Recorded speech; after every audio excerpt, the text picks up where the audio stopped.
क्योंकि हर जीव अपना अपना कर्म लेके संसार में आया है। इस 84 लाख के कारोबार में जिस जीव को भी देखते हो, ये अपने प्रारब्ध कर्म को साथ लेके आया है। अभी इस शब्द में आई थी ने कि पूरा सतगुरु उसको समझो जो कर्म की रेख पर मेख मारते। तो दूसरे जीवों में कर्म की रेख पर मेख नहीं लगती। संत जीव पर दया करते हैं, निश्चित रूप से करते हैं। जिनके प्रति संतों के दिल में दया आई, उस जीव के कल्याण होने में कोई संदेह नहीं रहता। लेकिन जो एक जानबूझ के इंसान करता है वो तो मजबूर है, समझते नहीं, जानते नहीं, उनमें ज्ञान नहीं, विवेक नहीं। अज्ञान के बस बेचारे अपने भोग योनि में अपने कर्मों को भोगते हुए फिरते हैं।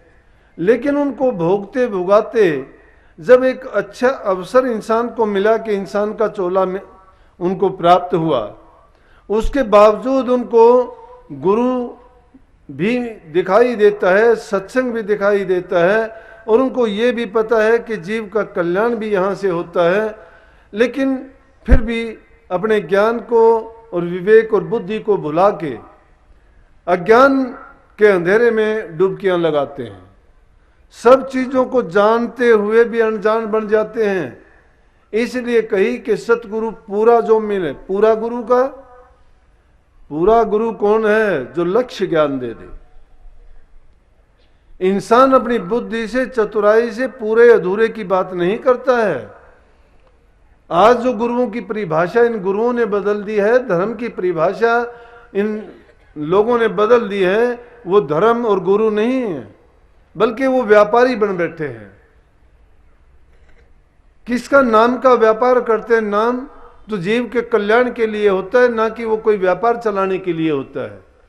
धर्म अगर है उसमें तुमने कारोबार चलाने शुरू कर दिए तो धर्म का रास्ता भटक गए हो। इसलिए पूरे गुरु की बात कही है, सतगुरु पूरा जो मिले मेटे कर्म का लेखा। सतगुरु पूरा वो है जो लक्ष्य ज्ञान दे दे। लक्ष्य ज्ञान कौन देगा? लक्ष्य ज्ञान वो देगा जिसने खुद ने कमाई की है या गुरु के संग में, उनकी रहनुमाई में गुरु ने उसको वो तरीका समझाया है, बताया है। और गुरु से दीक्षा और नाम या गुरु मंत्र लेके जिसने तप किया है, त्याग किया है, साधना की है, गुरु की सेवा की है, वही दूसरे जीवों को पार लगा सकता है। जब तक किसी समझदार या ज्ञानवान के पास हम नहीं बैठते तो किसी चीज का ज्ञान जो लेना चाहते हो पूरा ज्ञान हमें नहीं मिल सकता। तो ये तो मुक्ति का रास्ता दिखाने का तरीका है, जीव की 84 मिटाने का तरीका है। अरे हम तो संसार के छोटे छोटे पदार्थों में अपने लोभ के लिए, लालच के लिए, अपने स्वार्थ के लिए, अपने हित के लिए, अपने थोड़े से इंद्रियों के सुख के लिए हम अपनी मर्यादाओं को तोड़ देते हैं, सभी नियमों को ताक पर रख देते हैं, और ये इतने एहसान फरोमोश हो जाते हैं कि हमें ना तो किसी के एहसान याद रहते हैं, बल्कि अपने माँ बाप के प्रति भी हमारा वो भाव आ जाता है कि हम जो मर्यादा निभानी चाहिए उसको नहीं निभाते। जब गृहस्थ में रहते हुए हम अपने धर्म, उस धर्म को नहीं निभाते हैं, गृहस्थ में रहते हुए इंसान को जो नियम निभाने चाहिए, जो जिन मर्यादाओं का पालन करना चाहिए, वो है माता पिता की सेवा करना, जबान से मीठा अच्छा बोलना, सबके साथ में अच्छा सलूक करना, अपनी ईमानदारी की नेक कमाई करना, दूसरे की चीज पर नियत नहीं रखना। अगर ये चीजें हमने नहीं अपनाई हैं, अपने जीवन को अच्छे सच्चे रास्ते पर नहीं लगाया है, तो हम धर्म के मार्ग पर कैसे सफल और कामयाब होंगे? हमारे मन में कुछ और होता है, करते कुछ और जाते हैं, दिखावा कुछ और करते हैं।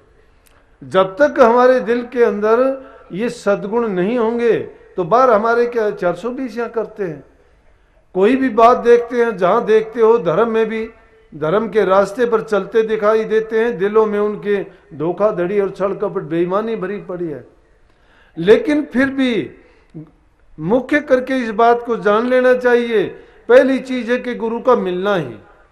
अगर तुम्हें पूरा गुरु मिलेगा, जिस गुरु के पास ये ज्ञान है, ये शिक्षा है, तो वो आपको निश्चित रूप से पार लगा देगा।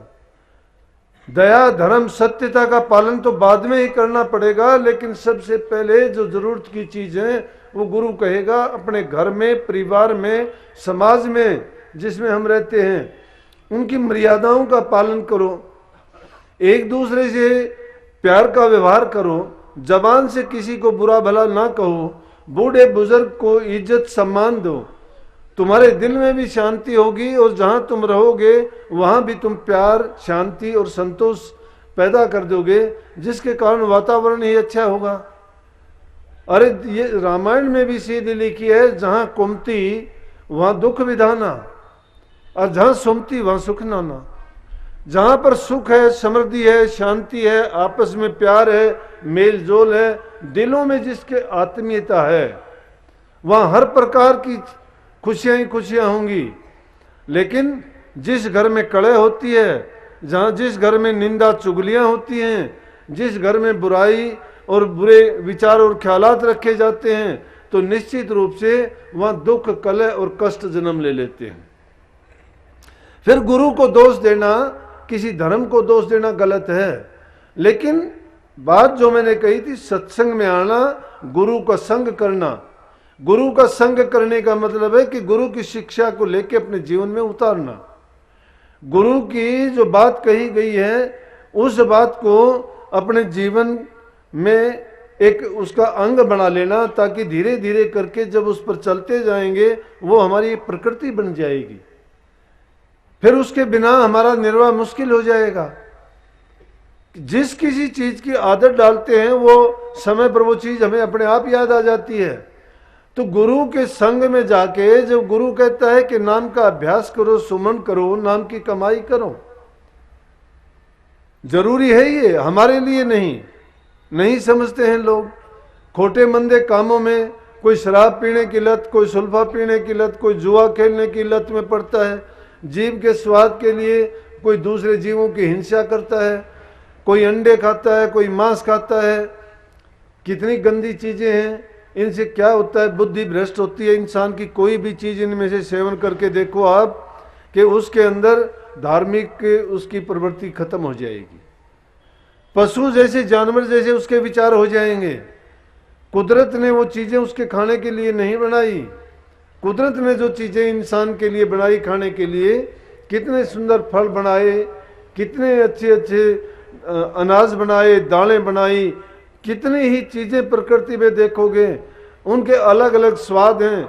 और उन चीजों के खाने से इंसान के मन की पवित्रता, शुद्धि होती है। 3 गुणों का जो जिक्र किया जाता है, रजोगुण, तमोगुण, सतोगुण, हर चीज में उनकी तासीर अलग अलग होती है। किसी चीज को खाने से हमें हमारा तमोगुण बढ़ जाता है, किसी चीज की सेवन से रजोगुण की प्रवृत्ति बढ़ती है, और दूसरी चीजें कुछ ऐसी होती है कि उनके खाने से रजोगुण की प्रवृत्ति होती है। अब उन चीजों का वर्गीकरण अलग अलग किया गया है, लेकिन ये चीजें तो सारी की सारी किस में, तमोगुणी चीज हैं। इंसान के विचारों को, जीवन को ये बिगाड़ देती हैं। इनमें वो बुराइयां भरी पड़ी हैं कि शराब पीने वाला अपने घर को बर्बाद करता है, शरीर को बर्बाद करता है, बुद्धि उसकी भ्रष्ट हो जाती है, नाते सब उसके बर्बाद हो जाते हैं, घर परिवार में सुख शांति चली जाती है, धन की कमी हो जाती है, इंसान नरकों में अपना ठिकाना बनाता है। क्या जीवन है। अगर मांस मिट्टी खाता है तो देखोगे उसके चेहरे का रंग रूप ही बदल जाएगा, शरीर टेढ़ा मेढ़ा हो जाएगा, शरीर में अनेक बीमारियां घर कर लेंगी। आज जो बीमारियां बढ़ती जा रही हैं उसका क्या कारण है? एक तो जरूरत से ज़्यादा चीज़ों का जो हम प्रयोग करते हैं, उन चीज़ों में अनेक प्रकार की आजकल के केमिकल खाद जो डालते हैं उनके कारण, या फिर पैदा करते हुए जैसे ख्यालात और विचार हैं उनको होते हुए उन चीज़ों में वही दुर्गुण भर जाते हैं। जो भी उनका सेवन करता है वैसे ही ख्याल, वैसे ही हाल, वैसे ही विचार हो जाते हैं। लेकिन गुरु के पास जाओगे, गुरु आपसे यही कहेगा पहले कि इन चीज़ों को आप, इन चीज़ों का सेवन बंद करो, अच्छी चीज़ों को अपनाओ ताकि आपके अच्छे विचार हों, अच्छे ख्यालात हों। इंसान के लिए ज़रूरी नहीं, मैं तो कहता हूँ बड़े बड़े देवता जिनको हम आज पूजते हैं ना, राम, कृष्ण, सुखदेव मुनि, नारद जैसे, उनको भी ये चीज़ धारण करनी पड़ी थी, गुरु बनाने पड़े थे। क्यों बनाने पड़े थे? चाहे वो गर्भ से माया के त्यागी थे, चाहे वो कितने ही अच्छे थे, कितने ही करनी करने वाले थे, लेकिन जब भी वो विष्णु भगवान के पास गए या विष्णुपुरी में जाके बैठे, स्वर्ग या बैकुंठ में गए, वहाँ देवताओं ने निगुरे आदमी थे उनको वहाँ से निकाल दिया। नारद जी की बात ले लीजिए, नारद जी जब जाया करते और वहाँ जाके बैठते थे तो उसके उठने के बाद विष्णु जी के दरबार में जब भी जाते थे, जहाँ बैठते थे, वो जब उठ के चले जाते तो चौका करवाते थे, उस जगह को लिपवा देते थे दूसरी मिट्टी से। तो नारद जी पूछने लगे कि ऐसा क्यों है ये मेरे साथ, मैं ब्रह्मा जी का पुत्र हूँ और फिर भी मेरे साथ ये सलूक क्यों होता है कि जब मैं आपकी विष्णुपुरी में आता हूँ और मेरी ही बैठने की जगह में ऐसा क्यों किया जाता है? कहने लगे भाई आप निगुरे हो, आपने गुरु से ज्ञान नहीं लिया है, तो नुगरे जो इंसान होते हैं उनको यहाँ बैठने का हुक्म ही नहीं है, लेकिन आप आ जाते हो, हम आपको मना नहीं करते। नुगरा जिस जगह पर बैठता है या जहाँ भी वो जाता है, जो भी वो बोलता है, वो सब का सब हे दृष्टि से देखा जाता है, इसलिए हम इस जगह को लिपवा के और पवित्र करते हैं। तो कहने लगे मुझे बताओ मैं क्या करूं, किसको गुरु बनाऊं? कहने लगे तुम उसी को गुरु बना लेना, दिन निकलते ही जब तुम बाहर जाएगा तुझे सबसे पहले जो भी मिले। नारद जी क्या करते हैं, अगले दिन जब निकलते हैं सुबह उठ के तो उनको मछुआरा मिलता है। मछुआरे को देख के, अब क्योंकि हुक्म था उनको, हुक्म को कैसे तोड़ते कि भाई हुक्म तो यही था कि जो सबसे पहले मिले, लेकिन उसके दिल में भाव क्या था कि है तो मछुआरा, ये मेरा गुरु कैसे हो सकता है? मैं नारद हूँ, नारद मुनि हूँ इतना बड़ा, और ये एक मछुआरा। लेकिन क्योंकि हुक्म था तो उसने उसी को कह दिया कि आप मेरे गुरु बन जाओ। वो उसका गुरु बन गया, उसने उसके सिर पर हाथ रख दिया और कह दिया कि तू मेरा शिष्य और मैं तेरा गुरु हूँ। अगले दिन गया तो जाके कहने लगे, पूछा उससे नारद जी से कि नारद जी बताओ। बोला कि आज मैंने गुरु धारण कर लिया, आज मैं नुगरा नहीं हूँ। बोले कि आपने गुरु धारण कर लिया? कहने लगे गुरु धारण तो कर लिया, पर विष्णु भगवान कहने लगे तूने गुरु को पर लगाया है, गुरु को पर लगाया, तेरा कल्याण नहीं होगा, तू नरकों में जाएगा, तुझे 84 में फिर जाना पड़ेगा, तुझे 84 भोगनी पड़ेगी। कहने लगे मुझे 84 क्यों भोगनी पड़ेगी? पहले आपने कहा था कि गुरु धारण करो।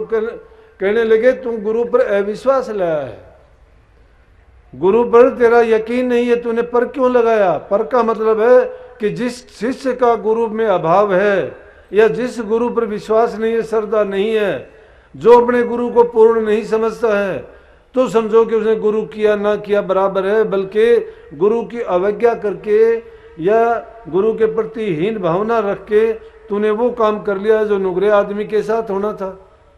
कहने लगे बच नहीं सकता तू। कहने लगा तो मैं कैसे बचूंगा? बोले ये तो तेरा गुरु बताएगा। अब खेल तो सारा विष्णु भगवान था। अगले दिन विष्णु भगवान फिर उसको वही उसी रूप में मिला। कहने लगे कि जी ये तो गलत हो गया। बोला इस तरह से बात हुई और आप मेरे को तो ये कहने लगे कि तुझे 84 में जाना पड़ेगा, कि बताओ मैं 84 से कैसे बचूं? कहने लगे भाई ये तो तू जाके उनसे यूं पूछ के आइए कि जी मुझे 84 का पता नहीं है, आप 84 लाख क्यों नहीं एक कागज पे लिख के दे दो और मैं फिर मेरे गुरु से पूछ लूंगा। अगले दिन गया, बोले कि क्या बोले तेरे गुरु? कि बोले उन्होंने तो ये कहा है कि 84 लाख योनि का मुझे नहीं पता है कौन कौन से हैं। अब 84 लाख योनि में 9 लाख प्रकार के जीव हैं, 10 लाख पखेरु जान, 11 कीट भृंग है, 57 20 बखान, 30 लाख पशु योनि है और 4 लाख नर होई। ये 84 लाख योनि के हैं, 4 लाख प्रकार के इंसान, जिसमें भूत पिशाच गंधर्व भालू बंदर ये सब के सब उसी योनि में आ जाते हैं। लेकिन कुल 84 लाख योनि जो बनाई, किसी में एक तत्व प्रधान, किसी में 2 तत्व प्रधान, किसी में 4 तत्व प्रधान।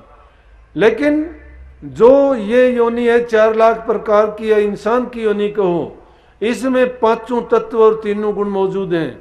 इसमें 25 प्रकृति इसी में है।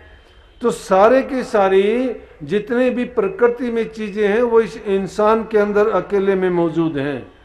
और फिर भी ये अपने आप को सोचता है कि मैं कुछ भी नहीं हूं, दूसरे जीवों की तरह। उनकी नकल करता है, ये पशुओं जैसा व्यवहार करता है, जाति मनुष्य की और कर्म पशु के।